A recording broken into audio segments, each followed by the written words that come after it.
Hello, Mark. My name is Leslie Hu Rongxin.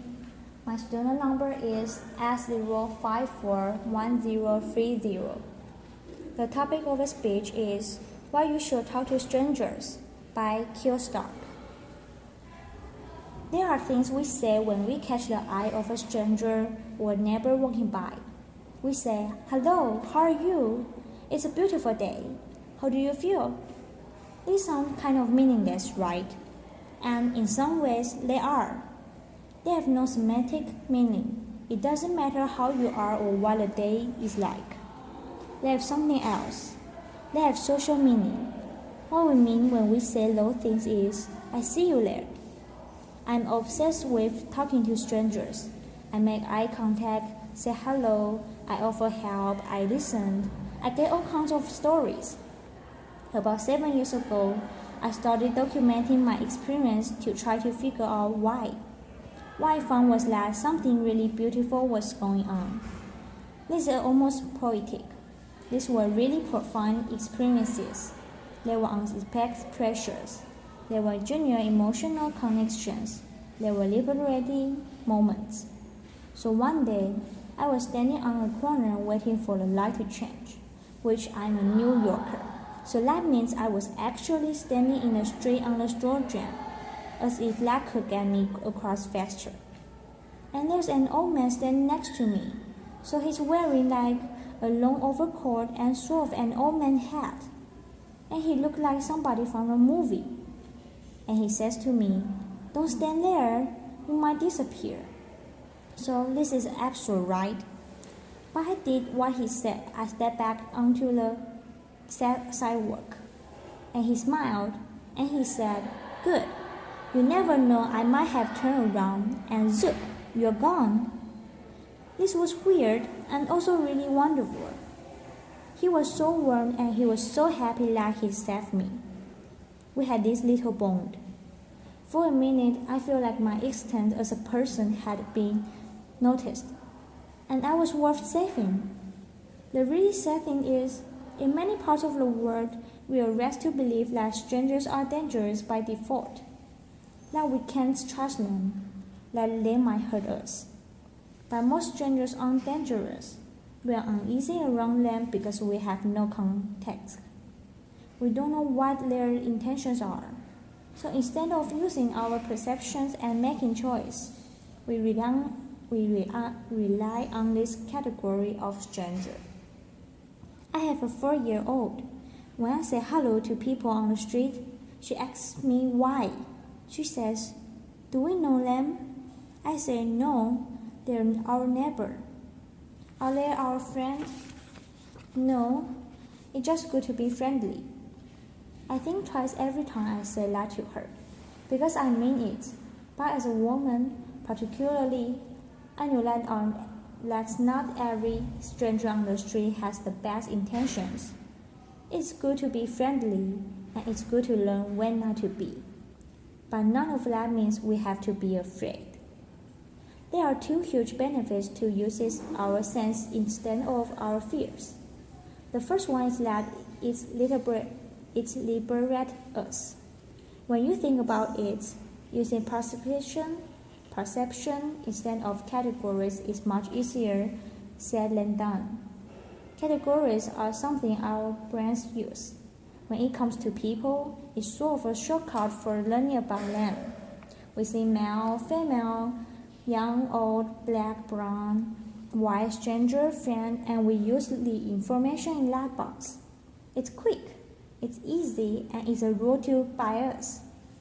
And it means we're not thinking about people as individuals.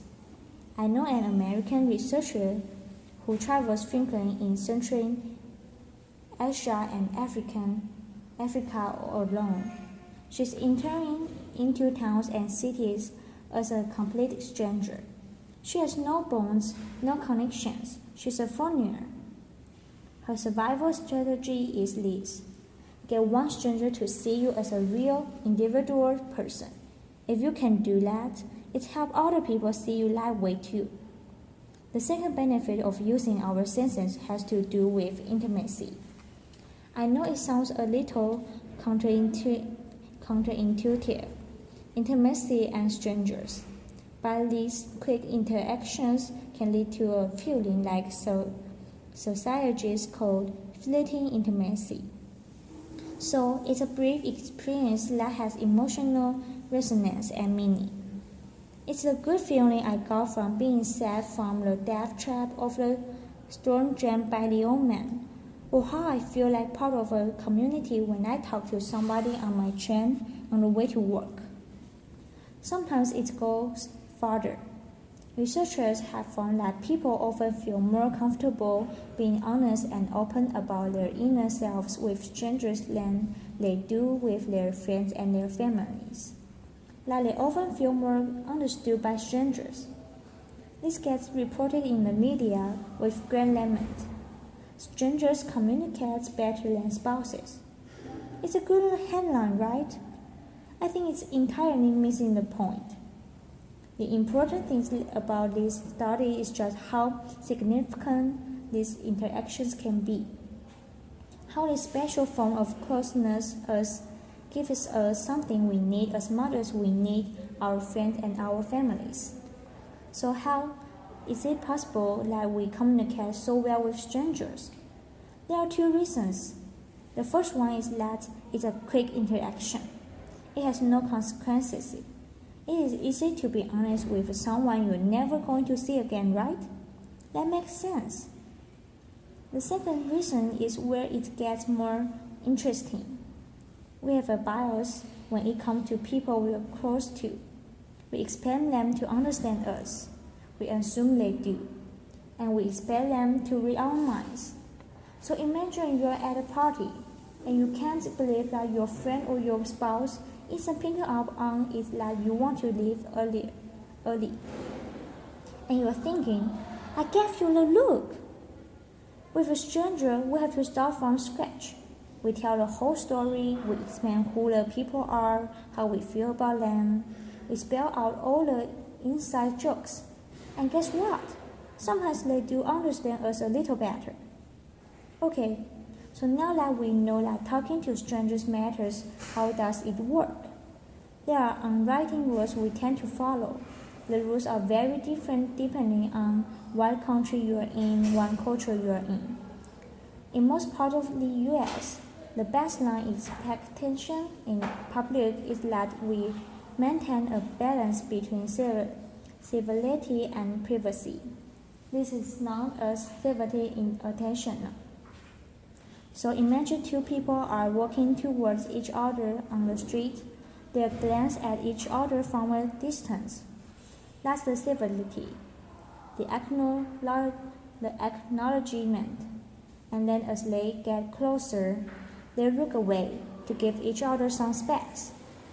In other cultures, people go to extraordinary lengths not to interact at all. People from Denmark tell me that many Danes are so averse to talking to strangers that they would rather miss their stop on the bus than say, "Excuse me," to someone that they need to get around.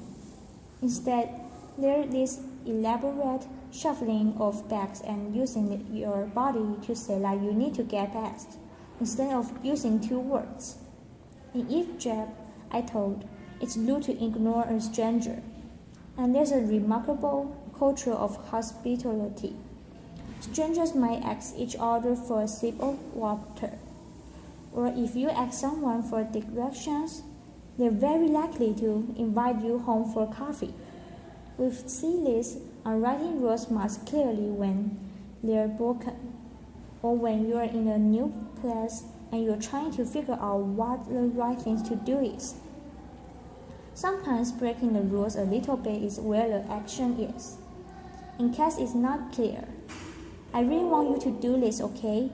So here's how it's going to do. Find somebody who is making eye contact. That's a good signal. The first thing is a simple smile. If you're passing somebody on the street or in the hallway here, smile. See what happens. Another is triangulation. There's you. There's a stranger. There's some third thing that you both might see and comment on. like a piece of public art or somebody preaching in the street or somebody wearing funny clothes. Give it a try. Make a comment about that third thing and see if start a conversation. Another is what I call noticing. This is usually giving a compliment. I'm a big fan of noticing people's shoes. I'm actually not wearing fabulous shoes right now, but shoes are fabulous in general, and they're pretty neutral as far as giving compliments goes. People always want to tell you things about their awesome shoes. You may have already experienced the dogs and babies principle. It can be awkward to talk to someone on the street. You don't know how they're going to respond, but you can always talk to their dog or their baby. The dog or the baby is a social conduit to the person, and you can tell by how they respond whether they're open to talking more. The last one I want to challenge you to is disclosure. This is a very vulnerable thing to do, and it can be very rewarding. So next time you're talking to a stranger and you feel comfortable, tell me something true about yourself, something really personal. You might have that experience I talk about or feeling understood. Sometimes in conversation, it comes up, people ask me, what does your dad do? Or where does he live? And sometimes I tell them the whole truth, which is that he died when I was a kid. Always in those moments, they share their own experience of loss. I tend to make disclosure with disclosure, even with strangers. So here it is. When you talk to strangers, you're making beautiful interruptions into the expect narrative of your daily life and theirs. You're making expected connections. If you don't talk to strangers, you're missing out on all of that.